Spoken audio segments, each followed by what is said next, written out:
Good morning दोस्तों। स्वागत है आप लोगों का मेरे YouTube channel Fuzail Imran Tech में।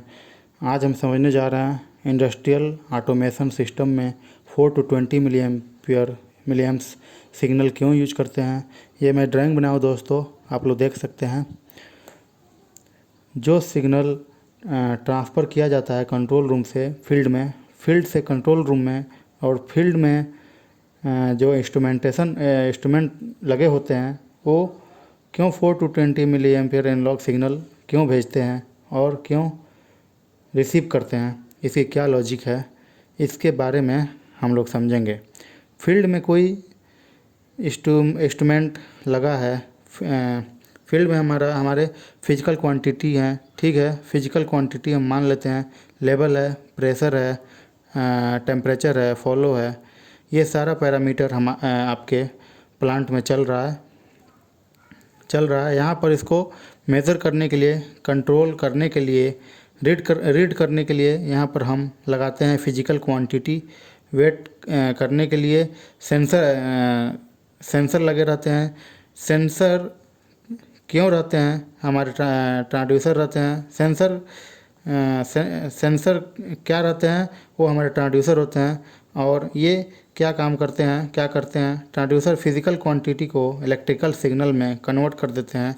अब इलेक्ट्रिकल सिग्नल जो रहता है आपके वोल्टेज के रूप में वोल्टेज आपका ये कन्वर्ट होगा, जो रहता है 1 to 5 वोल्ट तक सिग्नल।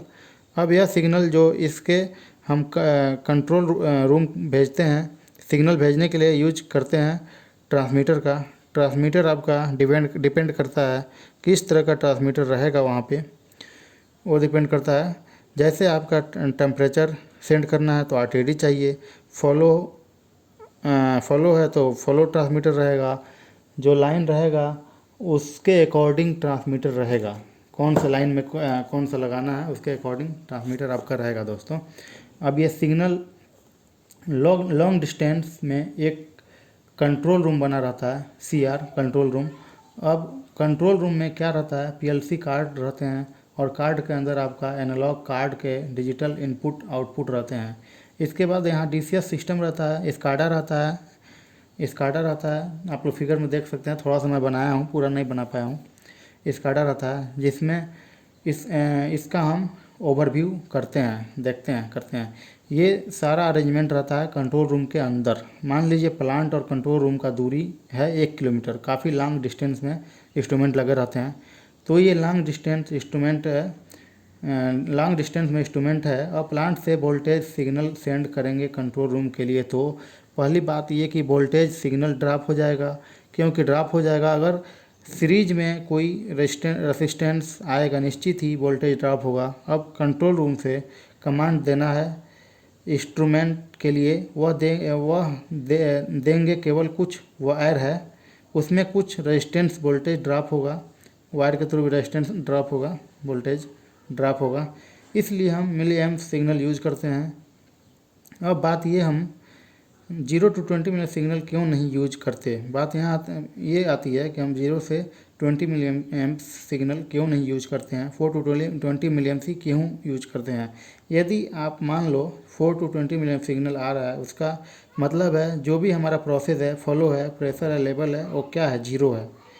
0 मतलब हम 4 मान कर चलते हैं। यदि 100 मान कर चलते हैं 20 मिलियन यानी कि 100%।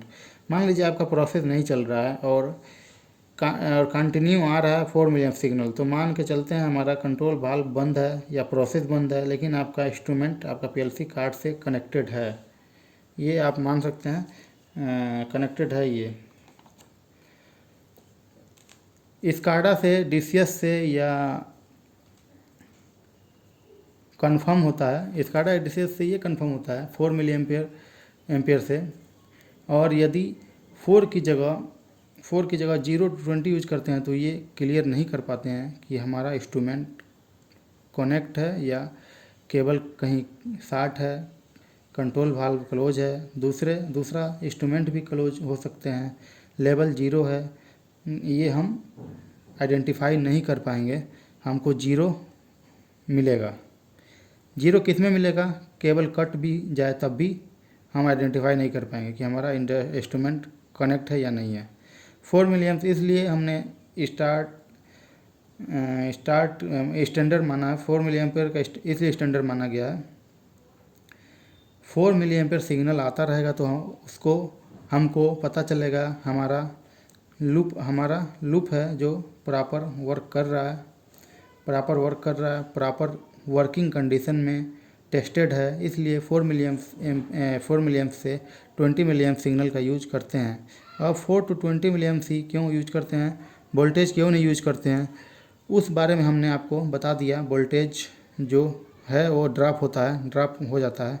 वोल्टेज जो ड्रॉप हो जाता है सीरीज में, इस कारण हम लोग 4 to 20 मिली एम्प सिग्नल का यूज करते हैं। चूँकि करंट जो है सीरीज में सेम रहती है, जबकि पैरेलल में करंट बढ़ती है, जबकि वोल्टेज आपका क्या रहता है सीरीज में, आपका डबल रहता है।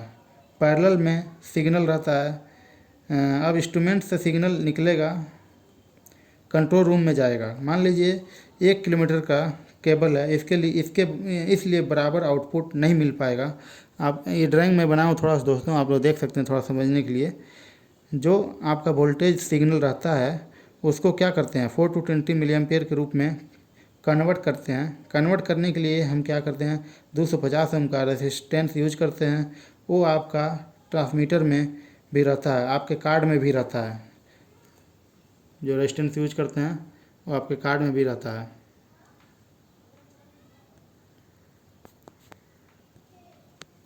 दोस्तों इसमें और भी है। 250 ओम का रेजिस्टेंस कैसे काम करता है। 250 ओम का रेजिस्टेंस हमने लगा दिया और कार्ड है पीएलसी या डीसीएस के कार्ड, वो सब ऑपरेट होते हैं 1 to 5 वोल्ट पर। तो 1 से 5 वोल्ट डीसी पर ऑपरेट होते हैं। 4 to 20 मिली एम्प सिग्नल जाता है कंट्रोल रूम में, तो 1 से 5 वोल्ट डीसी में कन्वर्ट करने के लिए, या वहाँ कमांड आई उसको 4 to 20 मिली एम्प में कन्वर्ट करने के लिए 250 ओम का रेजिस्टेंस यूज करते हैं। चूँकि ओम्स लॉ होता है V = IR, यहाँ से हम क्या करते हैं रेजिस्टेंस हमने लगा दिया। यदि वोल्टेज हमको 1 वोल्ट मिला और करंट हमको निकालना है, रेजिस्टेंस हमें लगा दिया तो 250 ओम का, तो V = IR बाई, तो 1 = I × 250, तो इसका 4 मिली एम्पियर निकल जाता है। ऐसे ही 5 का भी ऐसे ही है, I × 250, तो I = 5/250 को 20 एम्पियर हो जाता है। ये कैलकुलेशन करने बाद जाएगा। तो जब आपका 5 वोल्ट वोल्टेज होगा तो मान लेंगे 20 मिली एम्पियर सिग्नल जा रहा है। 1 वोल्ट वोल्टेज होगा तो मान लेंगे 4 मिली एम्पियर सिग्नल जा रहा है। डीसीएस कार्ड में ये 1 वोल्ट अगर होगा तो 4 मिली एम्पियर जा रहा है। अगर 5 वोल्ट होगा तो मान लेंगे 20 मिली एम्प्स सिग्नल जा रहा है। जो हमारे कार्ड रहते हैं 1 से 5 वोल्ट पर काम करते हैं। करंट सिग्नल भेजने के लिए 250 ओम का रेजिस्टेंस लगा रहता है, उसे कन्वर्ट होकर 4 to 20 मिली एम्प्स में आ जाते हैं। वोल्टेज ड्रॉप को रोकने के लिए 4 to 20 मिली एम्प्स का यूज करते हैं। इसलिए हम यूज करते हैं 4 to 20 मिली एम्पियर सिग्नल। उम्मीद करते हैं आप लोगों को समझ में आ गया होगा कि क्यों हम लोग 4 to 20 milli ampere signal process instrumentation में यूज करते हैं। उम्मीद करते हैं आपको समझ में आ गया होगा। दोस्तों वीडियो अच्छी लगे तो लाइक करिए, सब्सक्राइब करिए, कमेंट करिए, और कौन सा टॉपिक आपको वीडियो चाहिए वो कमेंट करके बताइए, उस पर कोशिश करेंगे पूरा वीडियो बनाने के लिए।